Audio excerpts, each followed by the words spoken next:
खुलुमबाय आंनि YouTube channel knowledge media and analysis आव नोंथांखौ बरायबाय।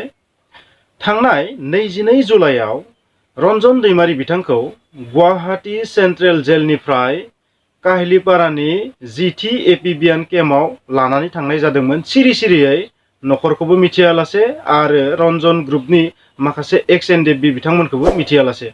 बेनिखायनो अदालगुरि जिल्लानि रनजन ग्रुपनि एक्स एनडिएफबि बिथांमोना खुद्रिखांदों, दुखु मोननाय फोरमायदों आरो बेबायदि माने मिथिहोआलासिनो रनजन दैमारी बिथांखौ मोनसे जायगानिफ्राय गुबुन मोनसे शिफ्ट खालामनायखौ गोबां दुखु मोननाय फोरमायदों। आरो बिथांमोना बुंनाय बादिब्ला बिथांखौ ओरैबायदि जायगायाव दोनहैदों, रुमाबो फिसा, लोगोसे बिथांखौ बाहेरनिफ्राय ताला मारिनानै दोनदों, लोगोसे बिथांखौ जुनार बादि बेबहार खालामदों आरो खौरां लानो थांनाय एक्स एनडिएफबि बिथांमोनखौबो पुलिसा गाज्रि बेबहार खालामदों होननानै बिथांमोना फोरमायदों। बिथांमोना दुखु मोननाय फोरमायदों। थारैनो बे दुखुनांथाव जे जोंनि बर'नि थाखाय जिउ होबोग्रा जाय सुबुङा गावनि मोजांखौ नागारनानै गाव माबा मोनसे जानो हागौमोन, गोबां गेदेर अफिसार बा माबा मोनसे जोबोर गेदेर सुबुं जानो हागौमोन, बिथाङा गासैखौबो नागारनानै बर'नि जि खैफोद, बै समाव बर'नि सायाव जि गादबनाय नासयनाय सोमजिदोंमोन, बेनिफ्राय रैखा खालामनो थाखाय बिथाङा जाबायदि बिग्रायारि हानजा दादोंमोन, बिएसएफ होनना बुङोमोन बै समाव, दा बिथांमोना एनडिएफबि जाहैबाय, नङा होमबा? स' बिथांबायदि सुबुंखौ बेबायदि मिथिहोआलासे सिरि सिरि लांनाया मोनसे गिखांनाय सोमजिहोदों। थारैनो बर' हारिनि थाखायबो आरो बिथां एक्स एनडिएफबि बिथांमोननि थाखायथ' बे माने दुखुनांथावनायानो जाखागोन, मानो होनोबा बिथांमोननि दैदेनगिरि रनजन दैमारी सारा। स' आं सानो बे दुखुनांथाव। दानिया बाथ्राया जाहैबाय मा जाहोननि थाखाय बेबायदि बिथांखौ मोनसे जायगानिफ्राय मोनसे जायगासिम शिफ्ट खालामदों, थांखिया मा जाहोनदों, मानो न'खरनि मानसिफोरा मिथिलायाखै, मानो एक्स एनडिएफबि बिथांमोना मिथियाखै, मा जाहोननि थाखाय खिन्थायाखै, बेखौ आसलते फोरमायनानै होगोन सोर?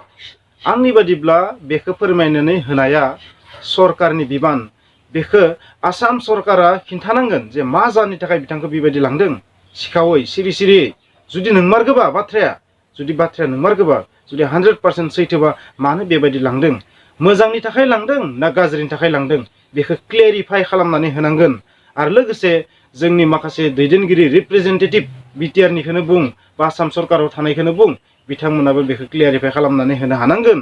नङाबा बै जोंनि रिप्रेजेन्टेटिभ लिडार बिथांमोना नुवाखै नामा जे माखासे दावराव दावसि जानो थांगासिनो दं, माबायदि हुमखि होदों एनडिएफबि बिथांमोना, एक्स एनडिएफबि बिथांमोना, बेथ' जोंनि हारिनि थाखाय दुखुनांथावना जागोन। बिथांमोना मोनसे बाथ्रा बुंदों, 15 आगस्टनि सिगांनो जुदि रिलिज खालामाबा माखासे एनडिएफबि केडारफोरखौ जेलाव थानाय बा रनजन दैमारी बिथांखौ बा माने मोजां स्टेप जुदि लायाबा बा जेलनिफ्राय बरननायनि मोनसे स्टेप लायाबा बिथांमोना धरना होगोन, लामा हथेगोन, नेशनेल हाइवे हथेगोन, ट्रेन लामा हथेगोन, कभिड प्रटोकल सेफायनानै बेबायदि धरना खालामगोन होनना बिथांमोना हुमखि होदों।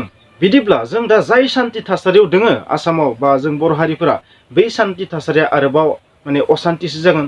स' बै असान्थिखौ जानो थांनायखौ नुनानै जोंनि दैदेनगिरि बिथांमोना जाय सरकाराव दं, गोहोआव दं, बिथांमोना थाबनो क्लेरिफाइ होनाया मोजां।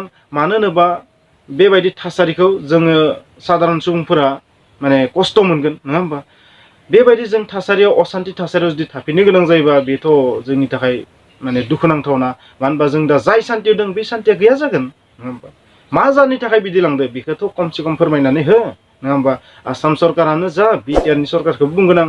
अबयसे बेवहाय माने बुंनो थाङोबा आसाम सरकारा बांसिन दायित्व दं, बे खामानिया आसाम सरकारनिसो, थारैनो आं मिथिखागो।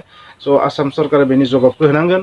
आरो एनडिएफबि बिथांमोनखौ आं मोनसे बाथ्रा बुंगोन, बिथांमोना लिडारफोरखौ थांनानै लोगो हमनाया मोजां, चिफ मिनिस्टारखौ लोगो हमनाया मोजां, आरो बिटिआरनि जाय बिबानाव दं, बिटिआर सरकारनि जाय बिबान दं, बिथांमोनखौ लोगो हमनाया मोजां।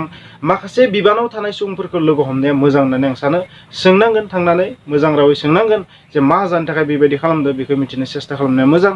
बिथांमोना धरनानै सिगांनो सरकारनि खाथियाव थांनानै, सेक्रेटारियेटआव थांनानै बे बाथ्राखौ सोंनाया मोजां होननानै आं सानो। हिमन्त बिश्व शर्मा सारखौ लोगो हमनानै सोंनाया मोजां होननानै आं सानो। बेखिनिखौनो आं बुंगोन। सासे बर' हारिनि इउटिउबार हिसाबै आं बे बाथ्राखौनो बुंगोन जे रनजन दैमारी बिथांखौ मा जाहोननि थाखाय बेबायदि लांदों बेखौ मिथिनायनि मोन्थाय जों साफ्रोम बर' सुबुङा दोङो। जे जोंनि बियो सासे बिर, बर' हारिखौ खैफोदनि समाव बियो हाथियार लानानै माबा मोनसे राहायै रैखा खालामबोदोंमोन। नोंगो बिथाङा गोबां गोरोन्थिबो जादों मोनफा मोननै। बे गोरोन्थिनि थाखायनोथ' बिथाङा दिनै हमना ला जेलाव दङ। नाथाय जिहेतु बिथाङा सिगनेटरि, बिथाङा सिगनेचार होदो, सिगनेचार होनाय लोगो लोगो बुंनो थाङोबा माखासे एक्स एनडिएफबिफोरनि दाया प्राय जोबथाराबाबो गोबां बिबाङै जोबनांगोन होननानै आं सानो। स' नोंथांमोना मा सानो आं मिथिया। बिथाङा जेलनिफ्राय ओंखारनांगौनि बादिबा जेसेबां हायो थाबनो बिथांनि सायाव जाय आइपिसि धारानि केस दं बे थायाथों मानो बिथाङा जिहेतु सिगनेटरि माखासे एक्सकिउसखौ मोननांगोन होननानै आं सानो आरो बिथांखौ जेलनिफ्राय बरननायनि थाखाय माबा मोनसे राहा लानांगोन होननानै आं सानो। बेखौनो आं बुंगोन एनडिएफबि बिथांमोननि थाखाय। स' लास्टआव आं मोनसे रिकुवेस्ट खालामगोन जोंनि सरकारखौ आसाम सरकारखौ जे बिथांमोना क्लियारिफाइ खालामनानै होनांगो। बिथांमोना निस्सय नुदो बे निउसफोरा स्प्रेड जादों आसामाव गासैबो निउसाव ससियेल मिडियाआव स्प्रेड जागासिनो दं। बे निउसखौ नुनानै बिथांमोना खोमाखौ होथेनानै थाबा जानाय नङा। बिथांमोना थाबनो एन्सार होनाया मोजां होननानै आं सानो। स' बेखिनियानो आंनि बुंनो गोनांमोन। आसा खालामबाय नोंथांमोना बे भिडिअखौ नायनानै माबा मोनसे बुजिनानै मोनबाय। जुदि बुजिनानै मोनबायबा प्लिज बे भिडिअखौ लाइक खालाम, शेयार खालाम, कमेन्ट्स खालाम आरो जुदि चेनेलाव गोदानबा प्लिज साबस्क्राइब खालाम आरो बेल आइकनखौ थुनानै अलखौबो थुनो दाबाव। स' थेंक इउ।